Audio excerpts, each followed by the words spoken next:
You don't deserve me, and everyone here knows it." Her voice rang out sharp as broken glass, echoing against the vaulted ceilings of the church while 200 people sat frozen in their pews, their gasps carrying like whispers through the air as I stood there in my suit, hands trembling slightly, sweat gathering at my collar despite the cool air conditioning, because nothing in my 35 years of life had ever prepared me for the moment when the woman I had thought I was going to marry, the woman I had trusted with everything, turned and used my wedding day as a stage for my public execution. Her bouquet slipping from her hands and hitting the polished wooden floor with a dull thud that felt louder than the organ that had moments earlier been playing the processional. And I swear I could see the priest's mouth tighten into a hard line while my mother buried her face in her hands. My best man shifted uncomfortably, and the whispers started to rise, a tide of pity, confusion, and something else. Something I would later recognize as entertainment. Because for some people there's nothing more thrilling than watching a man crumble in real time. And that was the moment my ex-fiancée, I guess, chose to twist the knife by turning to the audience and saying, "Ask him about the money, ask him what he's really worth, because it's not what he wants you to believe." And her words landed like grenades, because they weren't just cutting at me, they were setting fire to my reputation in front of the people I'd spent my whole life trying to prove myself to. But before we get deeper into this story, make sure you're subscribed and tell us in the comments where in the world you're listening from. Because trust me, you're going to want to hear how this ends, and maybe, just maybe, you'll see a piece of yourself in me, because my name is Daniel Carter. I'm 35 years old, born and raised in Columbus, Ohio. And if you've ever been the guy who worked twice as hard to earn half the credit, if you've ever poured yourself into something only to have it ripped away in front of everyone who matters, then you know a little bit of the storm that was tearing through me as I stood there, abandoned at the altar.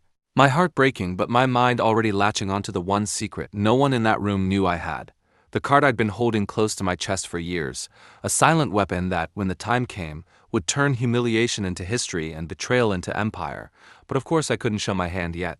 Not while my entire world was collapsing in front of me like a stage set being struck after the final act. Not while her parents sat in the front row smirking like they'd been in on it all along.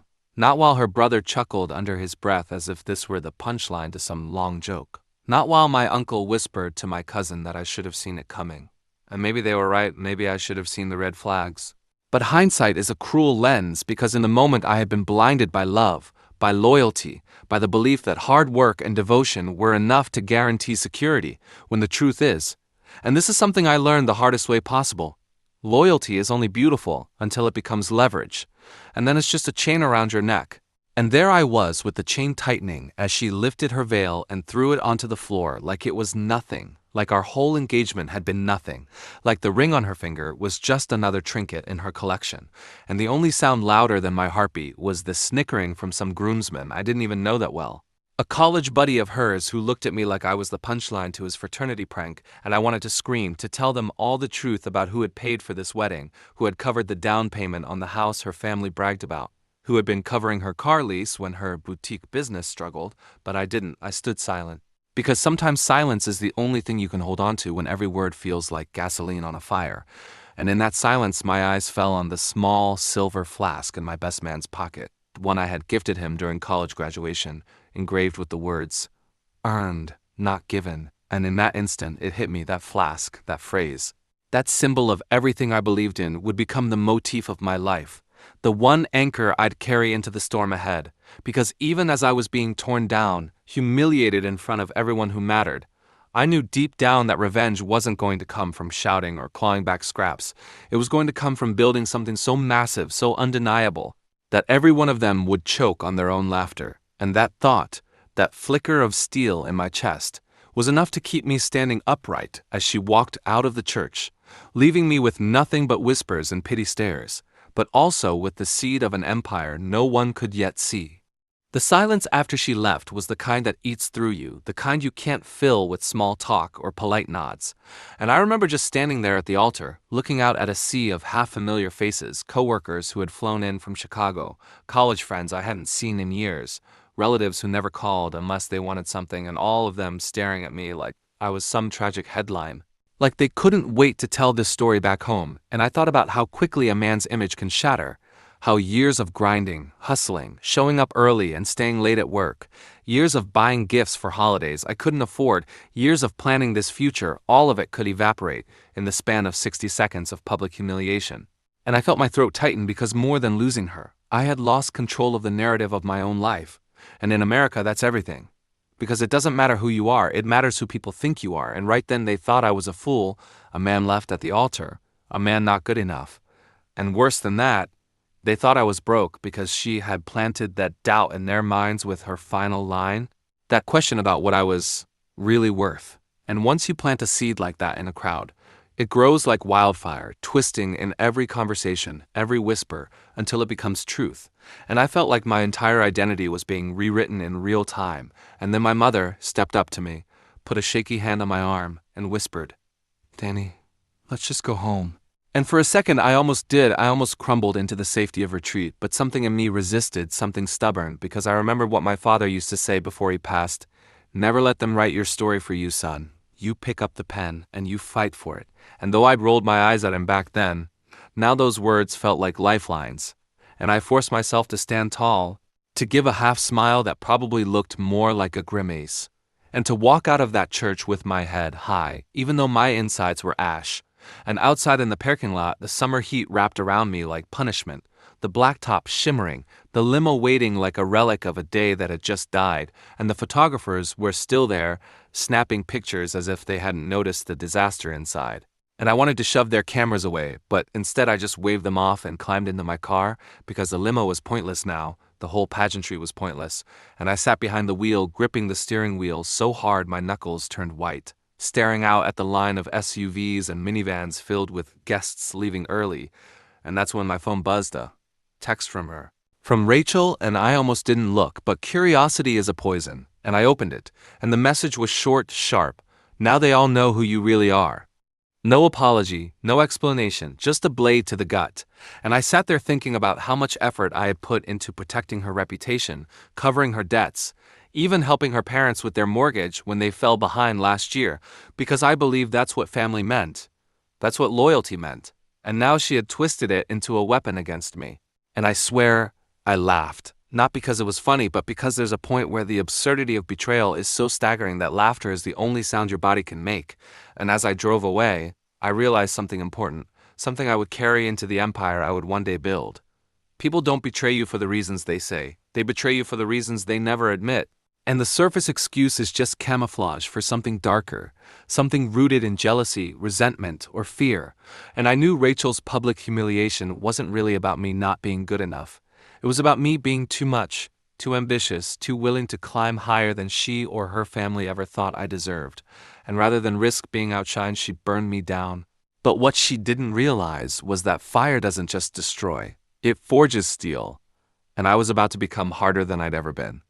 That night, after the dust had settled and most of the guests had flown home or slunk back to their hotels, I sat alone in my apartment with the flask I'd seen at the wedding still in my mind, so I dug mine out of the drawer, the one I'd kept from college, the same engraving, "Earned, not given," catching the dim glow of the lamp, and I poured myself 2 fingers of bourbon, the cheap kind because I'd spent everything on the wedding, and I stared at that phrase until the letters blurred. And I whispered it out loud like a vow, because in that moment I realized I had 2 choices: to let this define me as the man who got humiliated, or to let it drive me to become the man no one could touch. And I chose the latter, even though I had no roadmap yet, no clue how to turn ashes into empire, only the faint knowledge that somewhere in my back pocket, buried under all the shame, was a secret advantage I've been keeping, something no one, not Rachel, not whispering guests, had any idea about, and one day, when the time was right, that secret would change everything. But first I had to survive the fallout, and that meant Monday morning, showing up to the office, walking into a room full of colleagues who had either seen the photos online or heard the gossip already, because bad news spreads faster than any press release. And when I walked in, coffee in hand, trying to keep my face neutral, the first thing I noticed was the silence.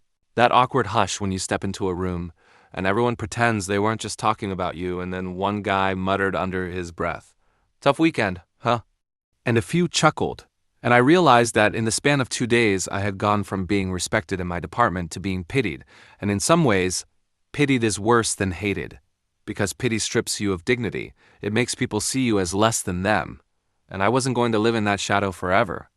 I kept my head down, did my work, and while others went out to lunch, I sat at my desk with a sandwich, scrolling through articles, taking notes, sketching out ideas that had nothing to do with the job I was in and everything to do with the life I wanted to build. Because here's another truth I learned. Ambition is like a leak in the ceiling. You can patch it, ignore it, pretend it's not there. But it keeps dripping until one day it floods the whole house, and my ambition was flooding fast. Fueled by humiliation, by betrayal, by the need to prove not just to them, but to myself that I wasn't the man they thought I was. And late at night, when everyone else was asleep, I'd brew a pot of coffee, always the same cheap dark roast that smelled like burnt toast, and I'd sit with my laptop, researching, planning, letting the bitterness of the coffee mix with the bitterness in my chest, and I started to sketch the outlines of something bigger, something global, even though at the time it looked like nonsense. A constellation of scattered notes and wild ideas. But I just knew that someday those dots would connect, and when they did, the whole world would see me differently. And through it all, I kept that flask on my desk, a reminder of the vow I'd made, a symbol that the only victories that matter are the ones you earn, not the ones people hand you. And as much as Rachel thought she had destroyed me, she had actually handed me the raw material to build something she couldn't even imagine. The weeks after the wedding felt like living in a slow-motion car crash because just when I thought the noise had died down, someone else would call, text, or pull me aside at work with that look, the mix of pity and curiosity, the how are you holding up tone that's less about care and more about fishing for gossip. And everywhere I went, it was like I carried the scarlet letter of being left at the altar, because in this country, failure in love isn't just personal, it's social currency. Something people pass around at bars and backyard barbecues like a beer bottle. And I learned quickly that silence doesn't kill rumors, it feeds them. And Rachel knew that. She counted on that. Because while I was licking my wounds, she was spinning the narrative, painting me as controlling, as insecure, as broke, and I could hear her voice echoed through mutual friends, always soft, always calculated, the perfect actress. I just couldn't go through with it once I saw the truth about him, you know? Some people nodded because they love a good villain to root against, and I became that villain in her story. But what none of them saw was the jealousy simmering under her polished surface, because Rachel had grown up in a family that prized appearances above all. Her father was the kind of man who cared more about his golf handicap than his daughter's ambitions. Her mother measured success in cocktail party invitations. And Rachel absorbed all of that, built her world around the idea that she deserved to be adored without ever truly earning it. And when she met me, a guy from Columbus who worked his way up from delivering pizzas in college to holding down a respectable job in a corporate office, she liked the idea of me hardworking, reliable, someone who looked good in photos. But deep down, I think she resented me. Resented that I had a grit she never had to develop, that I could sit in a dingy diner at midnight with a cup of black coffee and a notebook and feel content because I was building something while she needed validation, spotlights, and handouts to feel whole. And I think on some level she knew that if we got married, I would outgrow the version of me she could control, that I would keep climbing while she stayed in place. And she couldn't bear that, so instead she set the stage, made the wedding her theater, and cut me down before I could rise, and that realization stung more than the humiliation, because it meant her betrayal wasn't about love, it was about fear, about her seeing in me a future she couldn't dominate and deciding to burn the bridge before I could cross it. At first, I spiraled because you can't get torn apart like that and just bounce back, not if you're human. And I remember nights where I lay on the couch staring at the ceiling, the taste of stale bourbon in my mouth, the flask heavy on the coffee table, thinking maybe they were right, maybe I wasn't enough, maybe I'd wasted my best years on someone who never saw me. And in those moments I felt like quitting everything, my job, my grind, even life itself, but then something would shift. Maybe it was a song on the radio, maybe it was the sound of the coffee maker percolating in the quiet of 2 a.m. Maybe it was just my father's voice in my head saying, pick up the pen. But whatever it was, it pushed me forward, even if only an inch at a time, and slowly I began to rebuild. Not in big leaps, but in small, deliberate acts. Waking up early to hit the gym, not because I cared about muscles, but because I needed discipline. Cutting out people who only called to gossip. Pouring myself into work, but also into side projects. Little experiments that didn't look like much to anyone else, but felt like bricks in a foundation I knew I'd stand on one day. And each night, I'd write down one line, one thought, one lesson, and I filled notebook after notebook with them, mantras that hardened me, one of which I still remember word for word: rock bottom is just the foundation for skyscrapers, and I clung to that because I knew the only way to answer humiliation was with elevation. Around that time, Rachel started showing up again, not to me directly, but in the periphery, her name popping up on Instagram, tagged in expensive restaurants, pictures of her with her family looking smug, and once, a mutual friend casually mentioned she was seeing a guy who worked at her father's firm. Someone safe, someone predictable. And I understood then that the surface motive of humiliating me was money, status, comfort, but the hidden motive was still that jealousy, that resentment that I was willing to gamble, to bleed, to earn, while she settled for a gilded cage, and that difference scared her. So she killed it before it could grow. I didn't respond, didn't confront her, because by then I was learning that revenge doesn't come from reaction. It comes from patience, from watching, from waiting until the timing is so perfect they don't even see it coming. And so I let her think she had won. I let her circle in her new world of safe investments and dinner parties, while I sat in mine with cheap coffee and bourbon and ideas that looked insane on paper. But here's the thing, empires always start insane. And if you don't look crazy in the beginning, you're not dreaming big enough, and I knew my time would come. Still, the social weight lingered, because everywhere I went, someone remembered, someone smirked, and I learned that humiliation doesn't just vanish, it echoes, it ripples. But instead of letting it drown me, I used it, stored it like fuel, and every time I poured bourbon into that flask, I imagined it was another ounce of energy saved for later. Another step toward the day when I'd flip the script. And when that day finally came, when the empire stood and she tried to claw at it, she'd learned the truth about the secret I'd been holding, the technicality she overlooked, the one thing that would undo her entire play. But for now, in those early months, it was enough just to survive, to keep grinding, to put on a face at work, to show up at family dinners and ignore the pitying looks, to laugh at jokes that weren't funny, because survival is an art, and I was learning to master it, one bitter sip of coffee, one scribbled notebook page, one rep in the gym at a time, until survival turned into momentum, and momentum, in time, would turn into domination. Climbing out of humiliation isn't like flipping a switch. It's more like dragging yourself through wet cement day after day, feeling like every step costs twice as much as it should, but I kept moving anyway because the alternative was to let them be right about me. And I couldn't live with that, so I poured myself into work, into side hustles, into late nights, hunched over a glowing laptop with nothing but burnt coffee and the sound of my neighbor's TV bleeding through the wall, and slowly, brick by brick, I started to build something that looked like momentum, even if no one else could see it yet.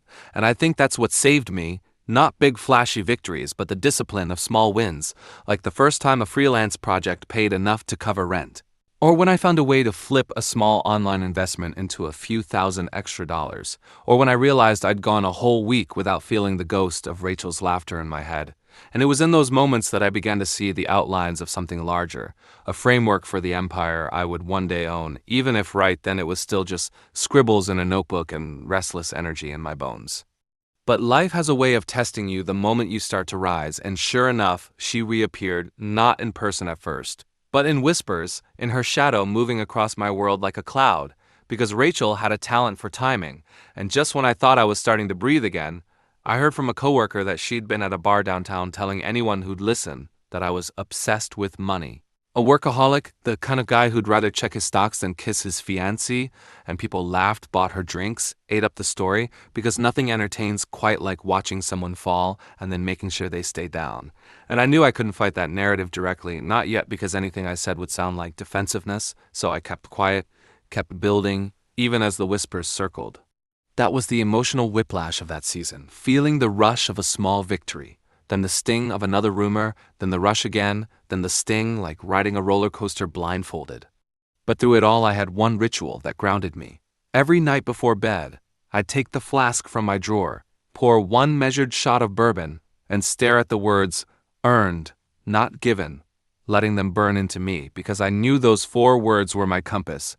And when I felt like giving up, they reminded me that nothing worth having is ever handed to you. Around this time, I started networking with people outside my corporate circle, entrepreneurs, freelancers, anyone who was trying to build something from scratch, and I noticed a pattern. The ones who survived weren't the smartest or the flashiest. They were the ones who kept receipts, who documented everything, who protected themselves in writing, and that clicked in me. Because while Rachel was playing social games, I was learning the technical ones, the contracts, the clauses, the overlooked details that later become lifelines, and I made it a habit to archive everything: emails, text threads, invoices, because I knew from experience that betrayal rarely announces itself, it sneaks up, and when it does, paper trails are the only shield you have. One night I was at a cheap diner off High Street, sipping the bottomless coffee that tasted like ash but kept me awake, and I overheard two guys talking about how an ex-business partner had screwed them out of money, but they'd won it back because of one line buried in a contract. And I remember thinking, that's the weapon people underestimate, the fine print, the clause, the detail you barely notice until it saves you. And I tucked that lesson away, adding it to the arsenal I was building in silence. By now, months had passed since the wedding, but the echo of it still hung over me, and I thought I was doing well hiding it. But then one night my buddy from college, Greg, dragged me out to a bar to get me back out there. And of course, fate being what it is, Rachel was there too, holding court with a group of people I used to know, laughing too loudly, dressed to kill. And when she saw me, she didn't flinch, didn't blush. She just smiled that smug little smile and said, "Daniel, didn't expect to see you out here. You sure you can afford the cover charge?" And the group laughed, their drinks sloshing as they nudged each other, and I felt that old humiliation rising again, but I didn't bite, didn't give her the reaction she wanted. I just raised my glass of beer and said, "Don't worry about me, Rachel, I always pay my own way." And then I turned back to Greg before she could land another punch, and maybe it looked weak to some, but inside I felt strong, because silence in the right moment is more powerful than any comeback. And I could tell by the flicker in her eyes that she hated it, hated that I wasn't crumbling. And that's when I knew I was on the right path, because if she needed me to break to validate her choice, then every time I stayed standing, every time I kept moving, I was winning a war she didn't even realize was still being fought. Walking home that night, the air cool against my skin, I thought about how much she thrived on perception on the social scoreboard, and I realized that while she was busy winning small battles of gossip and image, I was slowly positioning myself for the larger war of reality, because perception is loud but temporary. Reality is quiet but permanent, and one day reality would catch up to her. And as I crossed the empty streets of Columbus, that flask heavy in my pocket, I whispered to myself another line I'd later write down. Noise fades, substance lasts. Because I knew that while everyone else was busy making noise, I was building the substance, and in time, substance always wins. Momentum is a strange thing. It doesn't come all at once. It comes in waves, in little surges that make you feel like maybe, just maybe, you're pulling ahead of the tide, and by the time the fall rolled around, I could feel that momentum shifting in my favor because the freelance work that once barely paid bills had turned into repeat contracts. My late-night investments had begun to compound into something measurable, and for the first time since the wedding, I found myself standing a little taller when I walked into a room, because even though the world still remembered me as the guy left at the altar, I was starting to remember myself as the guy who refused to stay down, and that distinction mattered more than anyone else's opinion. But growth doesn't go unnoticed, not in a town where gossip circulates faster than headlines, and Rachel, ever the curator of appearances, caught wind of it through the same network of people who had once laughed at me, and rather than let it slide, she escalated, because people like her can't tolerate the idea of someone they discarded rising higher than them, so she sharpened her rumors into something more lethal. At first it was just whispers about how I was desperate and trying too hard to look successful, but then it became more targeted, like the time she told a mutual acquaintance that I'd fudged numbers on a client invoice, or when she implied at a holiday party that my sudden streak of wins must have come from some shady hustle. And the worst part was that in circles where perception mattered more than truth, her version of me often got the first hearing.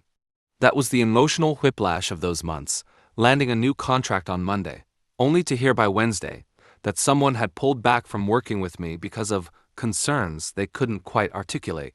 And I knew exactly where it came from, but I couldn't prove it without looking paranoid. Nights like that, when I came home exhausted and angry, I'd pour a shot from the flask and sit in silence, repeating to myself the words I'd etched into my notebook. Noise fades, substance lasts. Because I needed to remember that her noise could slow me down, but it couldn't erase what I was building, not if I kept my foundation solid. Around that time, I began consulting for a small logistics startup run by two brothers with more ambition than structure, and they let me draft their early contracts in exchange for equity instead of cash. And though most people would have scoffed at the risk, I said yes, Because I'd been learning that the fine print is where the real power hides, and sure enough, those contracts gave me a small but significant ownership stake that, on paper, looked unremarkable, but in reality positioned me for a payoff if they ever grew big, and that was the kind of hidden advantage I thrived on, invisible to everyone else but crucial to me.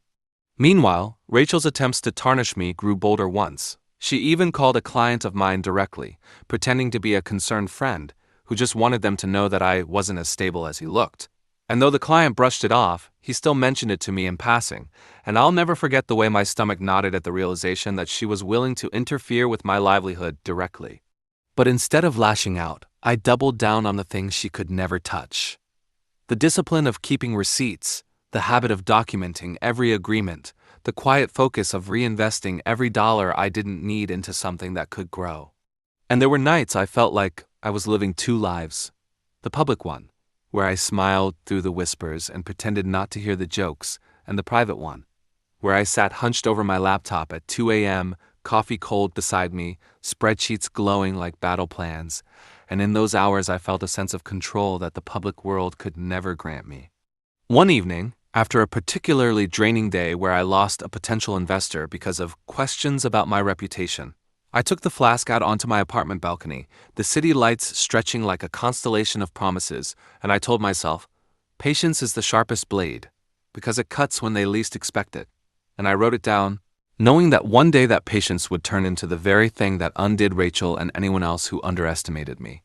By now, the startup I'd taken equity in was beginning to show signs of traction, and my freelance income had stabilized to the point where I no longer worried about rent, and though Rachel's attacks still stung, I could feel the balance starting to shift, like a scale slowly tipping, because while she was investing in tearing me down, I was investing in structures that could only rise.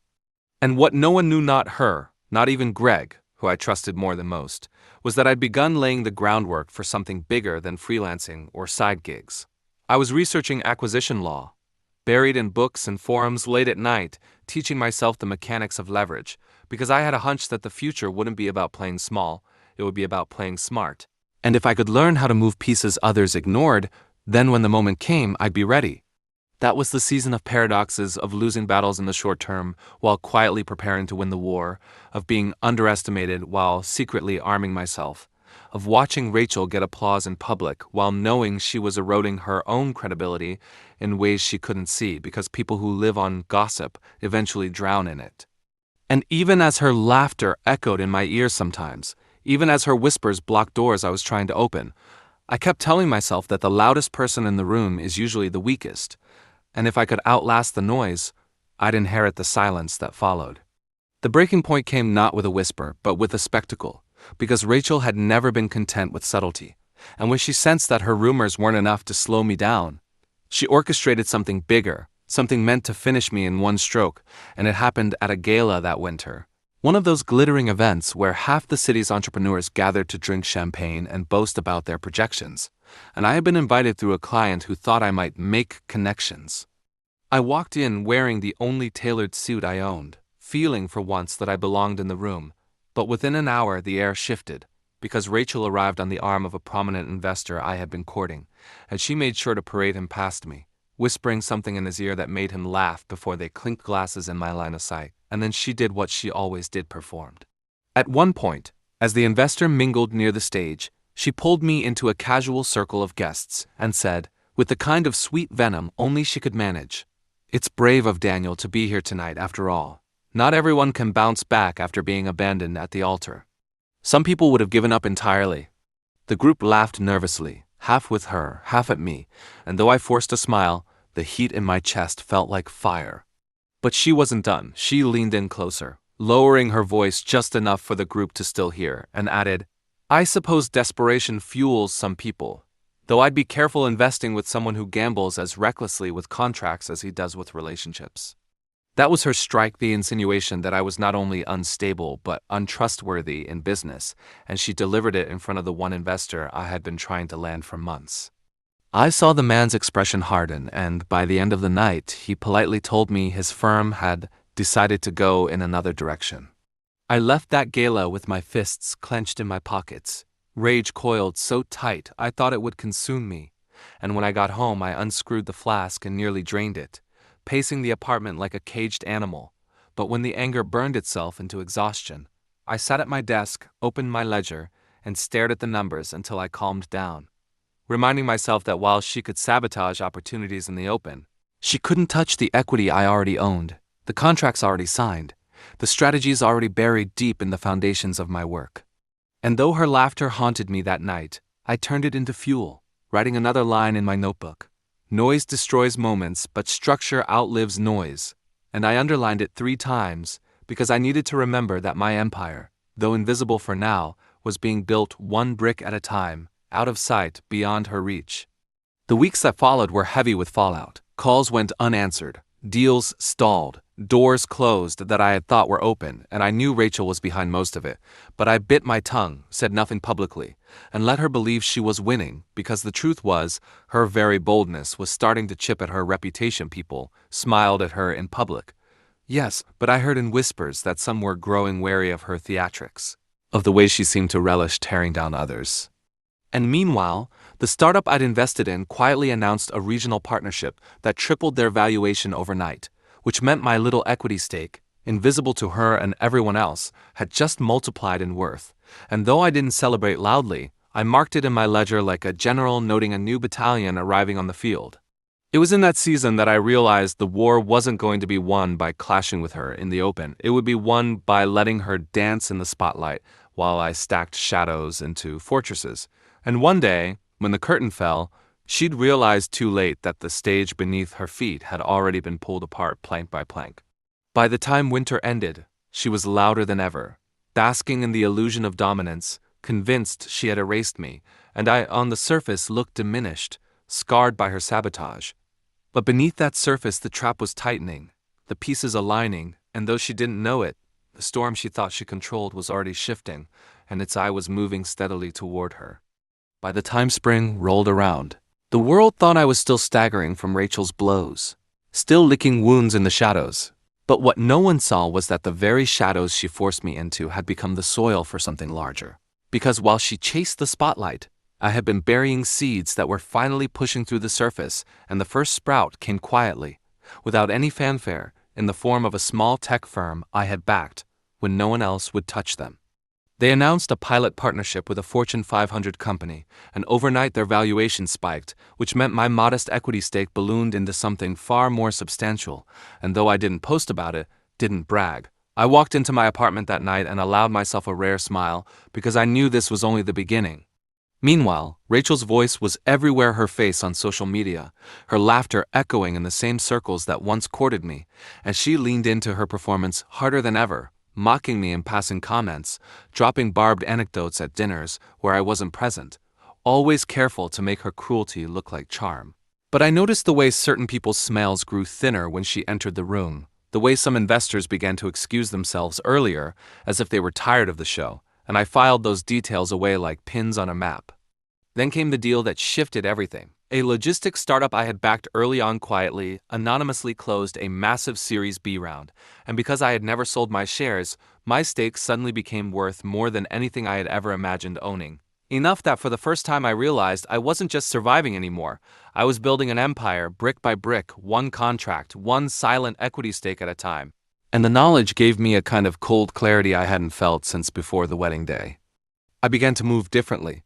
Still humble, still restrained, but my eyes sharper, my silence heavier, and though Rachel continued to prance through the city like she owned it, I knew, deep in my bones, that she was already overreaching, that her hunger for dominance was making her sloppy. One night, a former acquaintance pulled me aside after a business mixer and said quietly, "Rachel talks too much. People are starting to notice." He didn't elaborate. But he didn't need to. I could see it myself in the way her jokes about me were beginning to sound rehearsed, desperate, as if mocking me was her only real currency left. The irony was that while she thought she had erased me from relevance, the companies I had backed were now climbing into relevance of their own. And through them, my name was beginning to circulate again. Not loudly, not yet, but in whispers, in closed-door meetings, in the way someone would pause and say, "Isn't Daniel involved with them?" I played it cool. Never confirming, never flaunting, but every whisper was another thread in the web I was spinning. Every undervalued investment, another knot tightening around the stage she thought she commanded. Rachel, oblivious, Doubled down, she entered into a partnership with an influencer-driven startup, flashy and loud but brittle underneath, and though I said nothing, I knew it was the kind of hollow project that collapses under scrutiny. She was living for the applause, chasing validation like a drug, and each time she posted a triumphant smile, each time she flaunted another conquest, I marked the arrogance in my ledger. Because arrogance, I had learned, was always the first crack in any empire. And so, while she ascended visibly and I built invisibly, the tension stretched between us like a wire, humming, waiting for the moment when weight and gravity would snap it, and though no one else heard it yet, I could feel the vibration deep in my chest, a low frequency of inevitability, because Rachel thought she had won the war, but in truth she had only won the noise, and I was already holding the silence that would outlast her. The turning point came on a night that was supposed to cement Rachel's dominance once and for all. A black-tie charity gala hosted at one of the city's most exclusive venues, chandeliers dripping crystal, cameras flashing at every entrance, and Rachel sweeping in like royalty, draped in diamonds I knew she hadn't bought herself, with a smile sharp enough to slice glass. And for the first half of the evening, she owned the room, circling clusters of donors, charming them with that laugh I had once fallen for, while I stayed in the background, unnoticed, a quiet guest invited by one of the very board members she had courted. Because the irony was that the gala itself was for a foundation partially funded by one of my companies, though no one connected the dots yet, not even Rachel, who was too busy preening under the spotlight. She was at her peak that night. I could feel it, the way she strutted across the floor, as if the whole event had been staged for her coronation. And when she finally spotted me across the room, her eyes lit with predatory delight, because to her, I was still the perfect prop, the ex-fiancé she could humiliate at will, the ghost she could keep chained to her narrative. And she wasted no time summoning her audience, gathering half the room near the podium under the guise of making an announcement. Some of you may remember, she began with a smile dripping false sweetness, that I once was engaged to a man who thought success was measured in hard work instead of vision. And she let the pause linger as eyes turned to me, cameras tilting, laughter rippling softly as if cued, and she continued, "But as you can see, life has a way of rewarding the bold." It was a carefully rehearsed dagger, dressed as wit, and the crowd chuckled politely, but in their eyes I caught something else. A flicker of discomfort, a subtle hesitation, as though the cruelty was beginning to sour the taste of her performance. I didn't rise to her bait. I simply held her gaze for a moment too long, calm, unflinching, and then turned back to my drink. And though I said nothing, I saw the tiniest crack in her confidence as she returned to her circle, triumphant but unsettled, because silence can wound more deeply than rebuttal when wielded correctly. What Rachel didn't know was that half the sponsors of the gala were now tied to my ventures, that the silent capital I had deployed over the past year had threaded itself into the very institutions she was courting, and while she mocked me on stage, two executives in the corner whispered quietly about a deal I had brokered just weeks earlier, their interest fixed not on her performance, but on the invisible weight I carried. The world hadn't shifted fully yet, but the ground beneath her stilettos was softening, and though she couldn't feel it, every step she took that night was pressing deeper into soil that was already giving way. The irony was sharp. Rachel believed she had orchestrated my final humiliation, but what she really staged was the opening act of her own undoing, and as she raised her glass to toast her imagined victory, I watched the bubbles rise in the champagne and thought about how fragile illusions really are, how easily they pop when touched at the right angle, and I knew then with cold certainty that her empire wasn't built on stone, it was built on mirrors, and the first cracks had already appeared, whether she admitted it or not. Rachel's undoing didn't come with an explosion, but with a whisper, the kind of subtle shift you only notice when the air changes in a room, though for her it began as another performance, another grand gesture to prove to the world that she had ascended while I had been left behind, and this time she chose the press as her stage. Orchestrating an exclusive interview with a major business magazine where she painted herself as a self-made visionary, a woman who had clawed her way to the top against all odds. And in the process, she spun me into a convenient villain, the man too timid, too ordinary, too safe, to keep up with her brilliance, and though her words were cloaked in charm, the venom dripped between the lines. Especially when she smirked and said, "Some people build empires brick by brick, but others, like me, are born to leap." The article went viral overnight, her face plastered across headlines, her quotes shared endlessly on social media, and for 48 hours she basked in the glow of what she thought was her crowning moment. But what she hadn't anticipated was how carefully the world now scrutinized anyone who claimed greatness, how quickly skeptics dug deeper, and how fragile her narrative was once people began pulling at the seams. Within days, whispers began to surface: disgruntled employees who resented her treatment of them, vendors who had been stiffed, investors who quietly admitted that Rachel's charm had been more persuasive than her results. And though none of this reached a fever pitch yet, the cracks widened fast because she had overexposed herself, thrown too much light onto a structure that couldn't withstand the heat. I didn't have to lift a finger. The very networks she had courted so arrogantly began asking questions on their own. And what made it poetic was that the capital I had placed behind the scenes gave me a front row seat to the unfolding unraveling. As analysts quietly fed me reports, as partners called to discuss concerns about her solvency, as allies she never knew I had started to distance themselves from her. She tried to counter the growing unease with another lavish stunt, a high-profile acquisition she announced at a press conference, flashing smiles as cameras clicked. But what no one realized, not even her closest advisors, was that the acquisition target had already been under my umbrella for months, shielded by shell companies and discrete structures.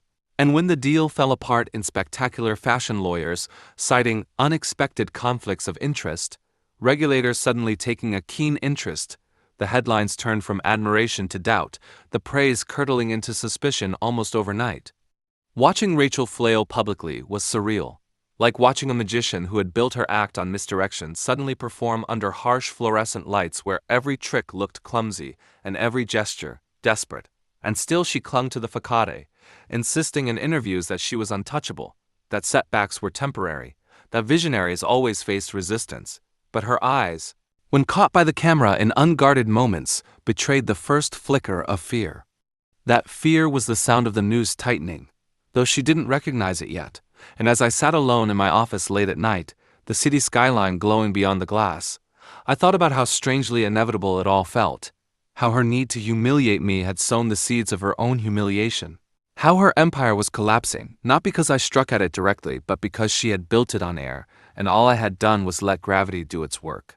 Desperation has a smell acrid and sharp, and by the time Rachel launched her counteroffensive, the scent clung to her every move. Though in true Rachel fashion, she disguised it with silk and glitter, stepping back into the spotlight as though nothing had changed, declaring to anyone who would listen that she was still in control, still the architect of her destiny. But her voice carried an edge now, a brittle sharpness that betrayed how fragile the illusion had become. And when the magazine that had once crowned her a visionary ran a follow-up piece with the headline, "Too Fast, Too Shallow?" she snapped, deciding the only way to reclaim her throne was to drag me back into the narrative, to turn her fall into a spectacle of martyrdom. So she called a press conference under the pretense of unveiling a new project. But within minutes, she veered off script, her words dripping with venom as she painted me as a shadowy saboteur, an ex-fiancé so obsessed with revenge that I had allegedly orchestrated an elaborate scheme to undermine her. And though she waved papers and shouted about conflicts of interest, the irony was that the very documents she brandished, leaked by someone she trusted, were the first breadcrumbs leading the world toward the reality that her empire was built on shaky ground.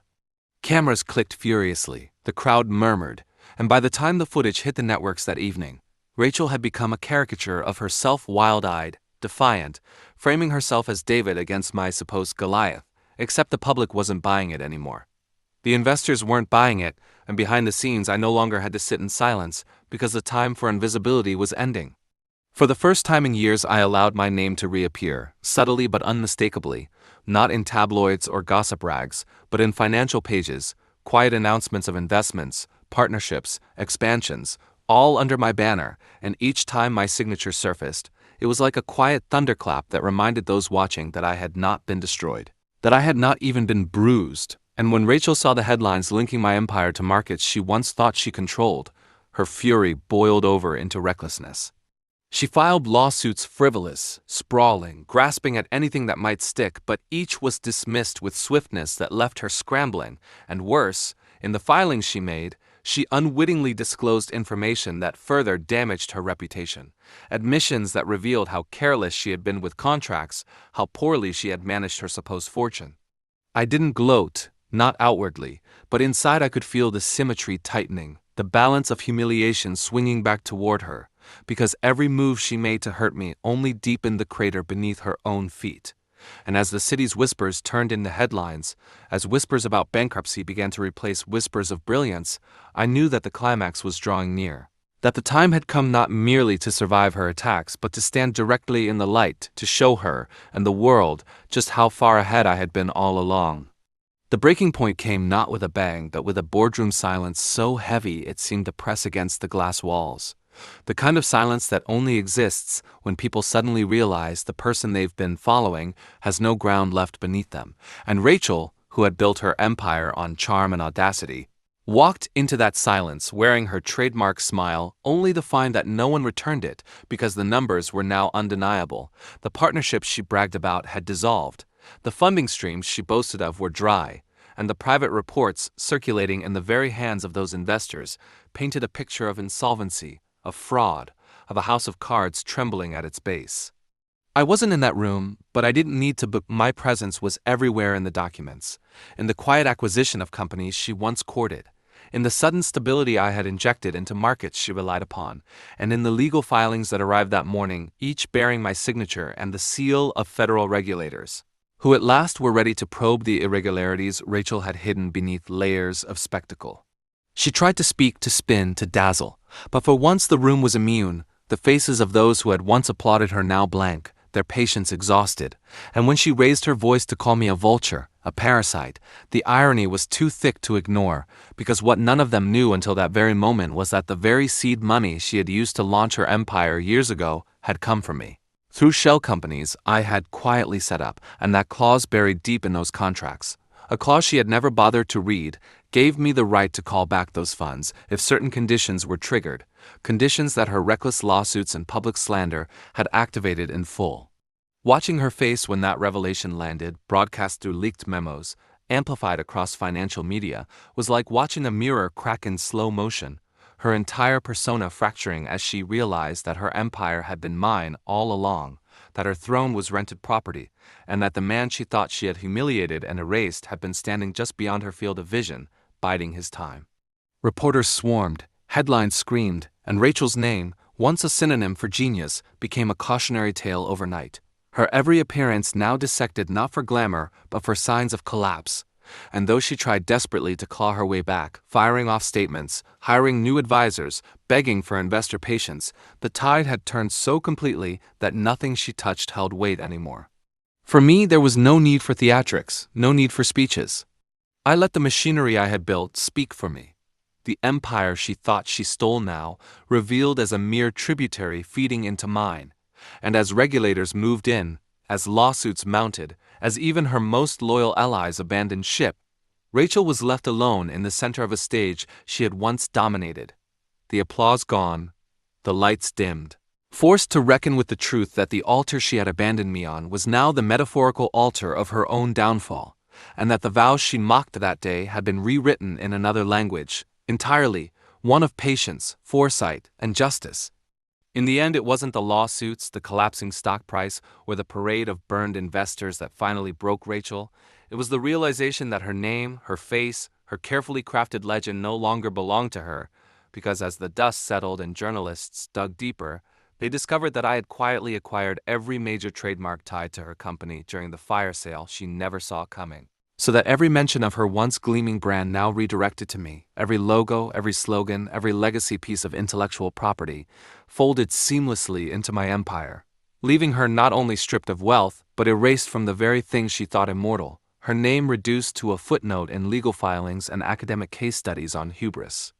Yet even then, when the cameras followed her stumbling out of courthouses and creditors circled like wolves, I held back, because true justice is not found in annihilation alone but in reflection, and so I made one final move that ensured she could never twist this story into martyrdom.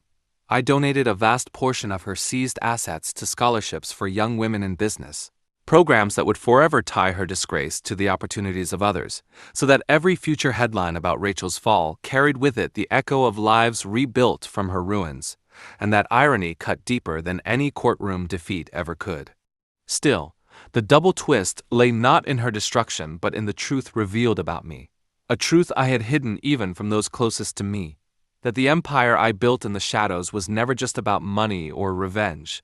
It was about control of narrative, about ensuring that humiliation could never again define me, and when I finally stepped into the public eye, not as the man abandoned at an altar, but as the architect of a global network whose influence stretched far beyond what Rachel had ever imagined, the world saw not a victim reborn but a strategist unveiled, and the gasp that followed my first press conference was the sound of recognition, of a puzzle finally solved.